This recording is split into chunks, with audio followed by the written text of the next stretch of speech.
ಮೂಡ ಮಾಜಿ ಆಯುಕ್ತ ನಟೇಶ್ಗೆ ಮತ್ತಷ್ಟು ಸಂಕಷ್ಟ ಎದುರಾಗ್ತಾ ಇದೆ. ನಟೇಶ್ ವಿಚಾರಣೆಗೆ ಅನುಮತಿ ನೀಡಿದ ಗೃಹ ಇಲಾಖೆ. ಮೂಡ ಮಾಜಿ ಆಯುಕ್ತ ನಟೇಶ್ಗೆ ಈಗ ಮತ್ತಷ್ಟು ಸಂಕಷ್ಟ ಎದುರಾಗ್ತಾ ಇದೆ. ಯಾಕಂತಂದ್ರೆ ನಟೇಶ್ ವಿಚಾರಣೆಗೆ ಗೃಹ ಇಲಾಖೆ ಅನುಮತಿಯನ್ನ ನೀಡಿದೆ. ಲೋಕಾಯುಕ್ತ ಪೊಲೀಸರಿಗೆ ಅನುಮತಿ ನೀಡಿದ ಸರ್ಕಾರ. ಸರ್ಕಾರಿ ಅಧಿಕಾರಿ ವಿಚಾರಣೆಗೆ ಸರ್ಕಾರದ ಅನುಮತಿ ಕಡ್ಡಾಯ ಇದೆ. ಅದರಿಂದಾಗಿ ಆ ಅನುಮತಿ ಈಗ ಸಿಕ್ಕಿದೆ. ಸೆಕ್ಷನ್ 17A ಅಡಿಯಲ್ಲಿ ಅನುಮತಿ ಕೋರಿದ್ದ ಲೋಕಾಯುಕ್ತ ಅಧಿಕಾರಿಗಳು ಸೈಟ್ ಮರುಹಂಚಿಕೆಯಲ್ಲಿ ಭ್ರಷ್ಟಾಚಾರ ಮಾಡಿದ್ದಾರೆ ಎಂಬ ಆರೋಪಕ್ಕೆ ಸಂಬಂಧಪಟ್ಟಂತೆ ವಿಚಾರಣೆ ನಡೆಸಬೇಕಾಗಿದೆ. ಮೂಡಾದ ಹಿಂದಿನ ಆಯುಕ್ತ ನಟೇಶ್ ವಿರುದ್ಧ ಆರೋಪ ಕೇಳಿ ಬಂದಿತ್ತು. ಪ್ರಾಸಿಕ್ಯೂಷನ್ಗೆ ಅನುಮತಿ ಕೋರಿದ್ದ ಲೋಕಾಯುಕ್ತ ಅಧಿಕಾರಿಗಳು. ಅನುಮತಿ ಬಳಿಕ ನಟೇಶ್ಗೆ ಲೋಕ ಪೊಲೀಸರಿಂದ ನೋಟಿಸ್ ಅನ್ನ ಕೊಡಲಾಗಿದೆ.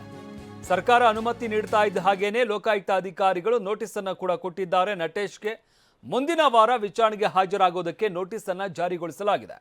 ಈಗಾಗಲೇ 3 ಬಾರಿ ಇಡಿ ವಿಚಾರಣೆ ಎದುರಿಸಿದ್ದ ನಟೇಶ್ ಇಡಿ ಅಧಿಕಾರಿಗಳ ಮುಂದೆ 3 ಬಾರಿ ವಿಚಾರಣೆಗೆ ಹಾಜರಾಗಿದ್ರು.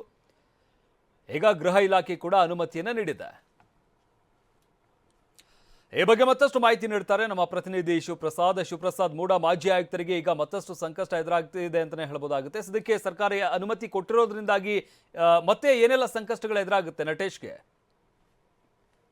ಶಮಂತ್, ಸಿಎಂ ವಿರುದ್ಧದ ಮೂಡ ಹಗರಣ ಪ್ರಕರಣಕ್ಕೆ ಸಂಬಂಧಪಟ್ಟಂತೆ ಮೂಡ ಆಯುಕ್ತರಾಗಿದ್ದ ನಟೇಶ್ ವಿಚಾರಣೆಗೆ ಈಗಾಗಲೇ ಗ್ರೀನ್ ಸಿಗ್ನಲ್ ಸಿಕ್ಕಿರ್ತಕ್ಕಂಥದ್ದು. ಪ್ರಾಸಿಕ್ಯೂಷನ್ಗೆ ಅನುಮತಿಯನ್ನ ನೀಡಿರ್ತಕ್ಕ ಗೃಹ ಇಲಾಖೆ, ಲೋಕಾಯುಕ್ತ ಪೊಲೀಸರು ವಿಚಾರಣೆ ನಡೆಸಲು ಅನುಮತಿಯನ್ನ ಈಗಾಗಲೇ ನೀಡಿರ್ತಕ್ಕಂಥದ್ದು ಸರ್ಕಾರ. ಸರ್ಕಾರಿ ಅಧಿಕಾರಿಯ ವಿಚಾರಣೆ ನಡೆಸೋದಕ್ಕೆ, ಆತನ ವಿರುದ್ಧ ತನಿಖೆಯನ್ನು ನಡೆಸೋದಕ್ಕೆ 17A ಅಡಿಯಲ್ಲಿ ಪ್ರಾಸಿಕ್ಯೂಷನ್ಗೆ ಅನುಮತಿಯನ್ನ ಕೋರಿತ್ತು ಲೋಕಾಯುಕ್ತ. ಸೆಕ್ಷನ್ 17A ಅಡಿಯಲ್ಲಿ ಪ್ರಾಸಿಕ್ಯೂಷನ್ಗೆ ಅನುಮತಿಯನ್ನು ನೀಡಿರ್ತಕ್ಕಂಥದ್ದು. ಸೈಟ್ ಮರುಹಂಚಿಕೆಯಲ್ಲಿ ಭ್ರಷ್ಟಾಚಾರ ಮಾಡಿದರೆಂಬ ಪ್ರಕರಣಕ್ಕೆ ಸಂಬಂಧಪಟ್ಟಂತೆ ಆರೋಪವನ್ನು ಎದುರಿಸ್ತಾ ಇರ್ತಕ್ಕಂಥದ್ದು ಮೂಡಾದಲ್ಲಿ ಈ ಹಿಂದೆ ಆಯುಕ್ತರಾಗಿದ್ದಂತಹ ನಟೇಶ್ ಅವರು. ಈಗಾಗಲೇ ನಟೇಶ್ ಇಡಿ ತನಿಖೆಯನ್ನು ಕೂಡ ನಡೆಸ್ತಿರ್ತಕ್ಕಂಥದ್ದು.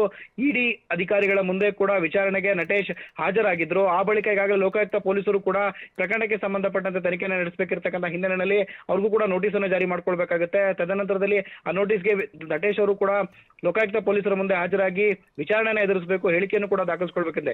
ಎಲ್ಲಾ ಪ್ರಕ್ರಿಯೆಗಳ ಸಲುವಾಗಿ ಸರ್ಕಾರಿ ಅಧಿಕಾರಿಯನ್ನ ವಿಚಾರಣೆ ಮಾಡಬೇಕು, ಅವರನ್ನ ತನಿಖೆಗೆ ಒಳಪಡಿಸಬೇಕು ಅಂತ ಹೇಳಿದ್ರೆ ಸಕ್ಷಮ ಪ್ರಾಧಿಕಾರದಿಂದ ಅನುಮತಿಯನ್ನು ಪಡೆದುಕೊಳ್ಬೇಕು. ಈ ಹಿನ್ನೆಲೆಯಲ್ಲಿ 17A ಅಡಿಯಲ್ಲಿ ಪ್ರಾಸಿಕ್ಯೂಷನ್ಗೆ ಅನುಮತಿಯನ್ನ ಕೋರಿದ್ರು. ಈ ಹಿನ್ನೆಲೆಯಲ್ಲಿ ಲೋಕಾಯುಕ್ತ ಪೊಲೀಸರಿಗೆ ಈಗಾಗಲೇ ಗ್ರೀನ್ ಸಿಗ್ನಲ್ ಸಿಕ್ಕಿರ್ತಕ್ಕಂಥದ್ದು. ಸಕ್ಷಮ ಪ್ರಾಧಿಕಾರದಿಂದ ಈಗಾಗಲೇ ಅನುಮತಿಯನ್ನು ಕೂಡ ಪಡೆದುಕೊಂಡಿರ್ತಕ್ಕಂಥದ್ದು. ನಟೇಶ್ ಅವರನ್ನ ವಿಚಾರಣೆ ನಡೆಸೋದಕ್ಕೆ ಈಗಾಗಲೇ ಅನುಮತಿ ಕೂಡ ಸಿಕ್ಕಿರ್ತಕ್ಕಂಥದ್ದು ಮೂಡ ಹಗರಣ ಪ್ರಕರಣಕ್ಕೆ ಸಂಬಂಧಪಟ್ಟಂತೆ. ಶಮಂತ್, ಧನ್ಯವಾದ ಶಿವಪ್ರಸಾದ್ ನಿಮ್ಮೆಲ್ಲ ಮಾಹಿತಿಗಾಗಿ.